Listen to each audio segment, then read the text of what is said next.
Built in 1852, the establishment has had many different names in its lifetime, such as the Lincolnshire Lunatic Asylum, the Lincolnshire County Pauper Lunatic Asylum, and Bracebridge Mental Hospital, before finally becoming known as St John's Hospital when it closed in 1990. In this 15-minute documentary, we will explore the history and future of one of Lincolnshire's most historic buildings, St John's Hospital at Bracebridge Heath. Originally, the building was owned by a number of various councils, including Lincoln and Grimsby. But why did the hospital close? What part did it play in the varying history of mental health? Robert Cook is a long-term former employee of the hospital. We asked him about his memories and experiences. Well, the last time I heard, there was 1,800 and something, because it was a big place. And there's more underground than there is above, because all the services are underground, cabling, piping and all a lot. When I went, I used to open the door, because you went down steps to get in. You used to unlock the door and tie a bit of string to the door handle and unwind that as you went out. Because if you turned the wrong corner, you could be lost for hours. St John's is set in grounds of 120 acres. Its grand Italian-style design is now nothing but a shell of its former greatness, hidden from the public behind scaffolding and barriers. What was the youngest per age that would have been in there? Well, there was a girl of 18. I think she was about the youngest. Most of them are 30s or a lot older than that. Well, some were in there from being about 30 until they died. So some people never came out, never recovered? No, because they weren't capable of living on their own or anything. And there were no halfway houses for that time. So, they just left there. You had to be very careful how you spoke to some of them. I knew quite a few of them by name, but I mean, that's nothing to do with us. We just went there to do a job and that was it. Anybody that was likely to go up the wall was put in the side room until we'd gone. What was the side room? Well, they were like a cell, really. They would be about 8 foot by 6 or something like that. And all the doors were locked. Once you got in there, that was it. There's no way out. Our production team went to meet University of Lincoln lecturer Jim Rogers. In some asylums, in the earlier stages, so in the early part of the 19th century, there was perhaps more humane treatment. What tended to happen as the numbers grew is that there was overcrowding, there was less time, and treatment became perhaps less humane, more punitive. If you look at the history of treatment for people with mental illness, all sorts of things have been tried because most types of treatment were not particularly effective, and I think because there were few ethical concerns, psychiatrists, doctors felt free to try almost anything and everything, and actually it's quite shocking when you look back at the types of treatments that have been tried on people with mental illness. We know that things like electric shock therapy, ECT, is an accepted treatment, but all sorts of different fairly crude treatments have been tried, putting people into comas, insulin-induced comas, as well as electric shock. So they're fairly harsh treatments. Certainly it was quite common, for example, to shackle people, put them in chains, tie people in chairs and spin them round. All sorts of things that we'd probably think are quite barbaric now were tried. Use of all sorts of different types of drugs, of course, have been tried over the years. So within asylums and institutions,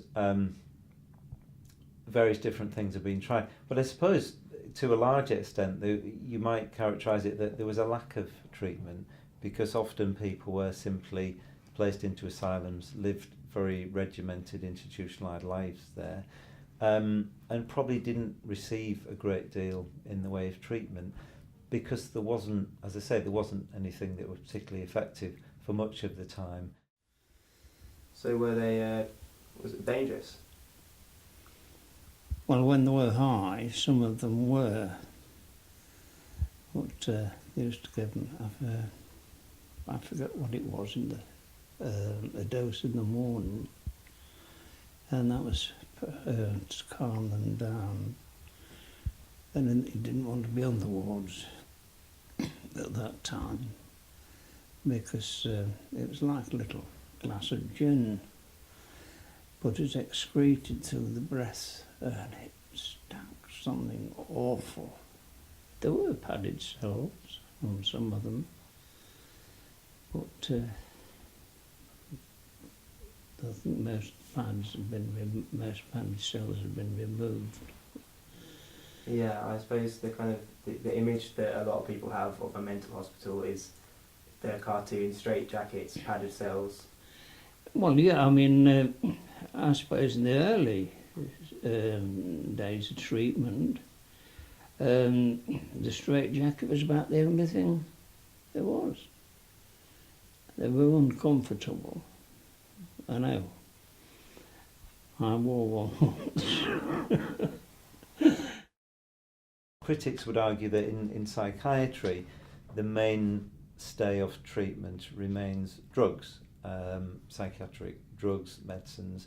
Of course, the medicines we use now are thought to be more specific in terms of treating mental illnesses. So there are particular drugs that treat psychosis, there are particular drugs that treat bipolar disorder or manic depression, there are particular drugs that treat depression. In terms of how we organise services and interventions for people with mental illness, there is much more of a focus on looking at their whole lives, not separating them out, putting them in an institution and then simply giving them some medical treatment.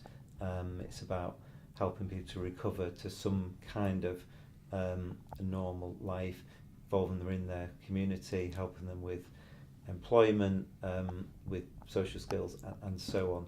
So it's less divorced from their life. In the 19th century, there was a move to build lots of asylums, and quite large numbers of the population ended up spending large parts of their lives, really, in many cases, in asylums. Obviously, mentally ill people, but other groups as well, people with learning disabilities. Certainly a move through much of the 19th century to build lots of asylums and to put lots of people in them. And of course, in the 20th century, there was a reverse of that, in that we decided that that wasn't the thing to do, and that we would close down most, if not all, of the large asylums, and have a different policy for helping people with mental illness, people with learning disabilities. A part of our job, well, I suppose in that day and age, they're classed as paupers, people with no known relatives or anything. And if they died in there, we used to make the coffins and all that sort of job as well. The asylum grounds also included the hospital's own burial site for those unfortunate enough never to leave its intimidating walls. Whilst surveyors were excavating the grounds, work came to a stop when human skeletons were uncovered. It turned out they had found the burial site. It wasn't unusual for graves to be 3 or even 4 deep, spaced very close together. Only one grave ever had a reef on it, that of a Belgian airman. My third day working up in the joiner's shop, the others were out on the wards working, and somebody knocked on the door, and I opened it, and there's this vision of starch and blue uniform. And I thought, ooh. Give me a piece of paper, can you give me the measurements? I said, what measurements? Oh, it's a body. I said, what do I do with this? Well, she said, you measure the body up and write it on there and you bring it back to me. I thought, So, and then I said, well, I had to wait till somebody comes and showed me how to do it. And one of them came back shortly after and showed me how to do it. 11 months later, I married that girl. What can you tell us about the archive footage that you deposited to Mace? Well, I was, I don't know how I got into it, but I did a lot of photography at that time. And a chap that used to do it, he moved to another hospital somewhere and asked me to do the job. Each hospital had a different day for the sports, so I used to get around about a bit. What, so the sports days, were they were for patients? Yeah, patients and the visitors and that could come on sports day. Quite a crowd, really. There's none of this record-breaking business. If some of them got to the end of the line, you're looking. But they enjoyed it. It was a day out for them. Although the hospital is currently derelict, its life is not over yet. Work has already begun to convert the listed building into flats. The only part of the site that is due to be demolished is the water tower, which leans to one side. The tower itself was built by German prisoners of war and is of historic value. Unfortunately, if it wasn't pulled down by the owners, it would soon fall down on its own. With the building set to be turned into rented properties, it carries on its long legacy and once again becomes part of the community.